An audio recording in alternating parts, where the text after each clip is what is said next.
നമ്മുടെ കർത്താവും രക്ഷകനുമായ യേശുക്രിസ്തുവിൻ നിസ്തുല്യ നാമത്തിൽ എല്ലാ പ്രിയപ്പെട്ടവർക്കും ക്രിസ്തീയ വന്ദനങ്ങൾ.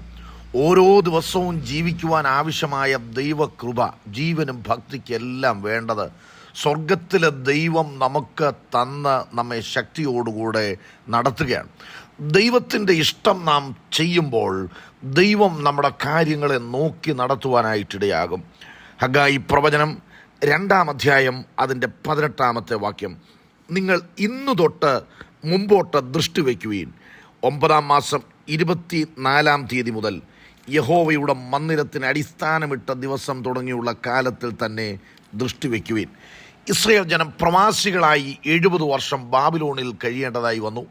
കോരശ് എന്ന് പറയുന്ന രാജാവിൻ്റെ മനസ്സുതയും ഉണർത്തി പ്രവാസദേശത്ത് നിന്ന് അവർ 3 ഘട്ടമായി കടന്നു വരികയാണ്.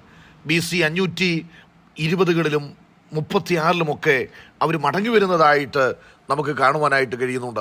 അപ്പോൾ ഇവർ മടങ്ങി വന്ന അനന്തരം അവരെ കൊണ്ടുള്ള ദൈവത്തിൻ്റെ പദ്ധതി എന്ന് പറയുന്നത് നെബൂഖദ്നേസർ രാജാവ് നശിപ്പിച്ച് കളഞ്ഞതായ ആലയം പണിയുക എന്നുള്ളതാണ്. എന്നാൽ സെരുബാബേലിൻ്റെ നേതൃത്വത്തിലൊക്കെ കടന്നു വന്നതായ ജനം ആലയത്തിന് അടിസ്ഥാനമിട്ടു എങ്കിലും ആലയത്തിൻ്റെ പണി മുൻപോട്ട് കൊണ്ടുപോകുവാൻ കഴിയാതെ ആഭ്യന്തരവും ബാഹ്യവുമായിട്ടുള്ള പല തടസ്സങ്ങൾ നിമിത്തം അവർക്ക് അടിസ്ഥാനക്കല്ലിടുവാൻ കഴിഞ്ഞു. ആലയത്തിൻ്റെ പണി പൂർത്തീകരിക്കുവാനായിട്ട് കഴിയുന്നില്ല. ഈ തടസ്സങ്ങളൊക്കെ വന്നപ്പോൾ യഹൂദ ജനത്തിൻ്റെ ഇടയിൽ സംസാരമുണ്ടായി, ആലയം പണിയുവാനുള്ള സമയമായിട്ടില്ല. അതുകൊണ്ട് ഓരോരുത്തരും അവരവരുടെ കാര്യത്തിന് വേണ്ടി ഓടുവാനായിട്ട് ഇടയായി. ഇവിടെ യഹോവയായ ദൈവം ഹഗ്ഗായി, സക്കരിയ തുടങ്ങിയ പ്രവാചകന്മാരെ അവരുടെ ഇടയിൽ എഴുന്നേൽപ്പിച്ചു. അവരോട് ദൈവം ശക്തമായ ദൂതുകൾ കൈമാറുകയാണ്. ഏതാണ്ട് നീണ്ട 16 വർഷങ്ങൾ ദൈവീയമായ കാര്യങ്ങൾക്ക് മുടക്കം വരികയും അവരവരുടെ കാര്യത്തിനു വേണ്ടി അവർ ഓടുകയും ചെയ്തു. യഹോവയായ ദൈവം അവരോട് സംസാരിക്കുന്ന ദൂതാണ് 1-ാം അധ്യായത്തിൽ കാണുവാൻ കഴിയുന്നത്. ഈ ആലയം ശൂന്യമായിരിക്കെ നിങ്ങൾ തട്ടിട്ട വീടുകളിൽ പാർപ്പാൻ കാലമായോ? നിങ്ങൾ വളരെ വിതയ്ക്കുന്നുണ്ട്, പക്ഷെ നിങ്ങൾ അല്പമേ കൊയ്യുന്നുള്ളൂ.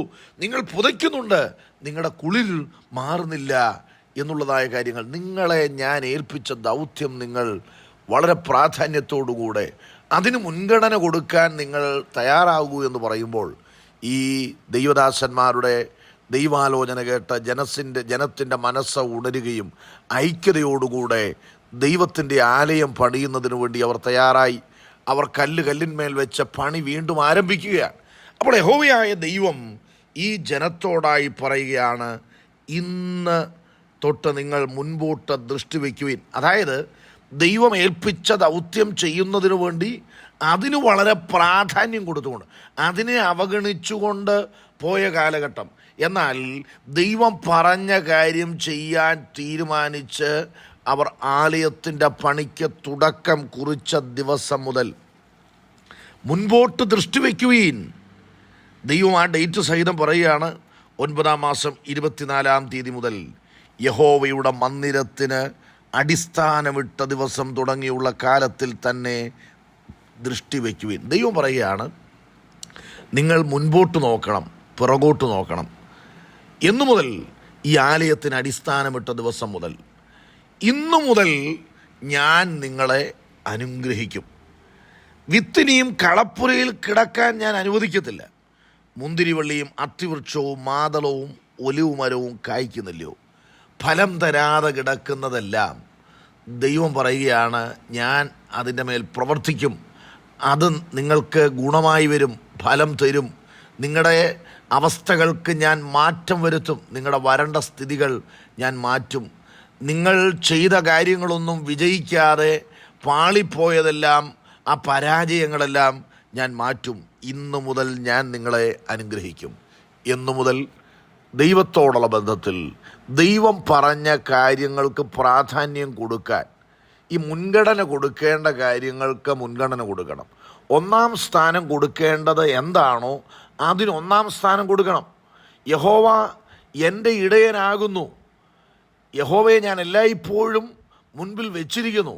ആർക്കാണോ ലൈഫിൽ 1-ാം സ്ഥാനം കൊടുക്കേണ്ടത്, ആ ദൈവത്തിന് 1-ാം സ്ഥാനം കൊടുത്ത് ആ ദൈവം പറയുന്ന കാര്യങ്ങൾ നാം ചെയ്തു കഴിയുമ്പോൾ ബാക്കി കാര്യങ്ങളെ എല്ലാം ദൈവം ക്രമപ്പെടുത്തുവാനായിട്ടിടയാകും. താളപ്പിഴകളും പരാജയങ്ങളും ചെയ്യുന്ന കാര്യങ്ങളൊന്നും സക്സസ് ആകാതെ കുഴച്ചിലുകളും ഒക്കെ നേരിട്ട് മനസ്സ് ഭാരപ്പെട്ട തടസ്സങ്ങൾ നിമിത്തം മുൻപോട്ട് പോകുവാൻ കഴിയാതെ ഭാരപ്പെടുന്ന പ്രിയപ്പെട്ടവരെ, ഇന്നൊരു തീരുമാനമെടുക്കുക.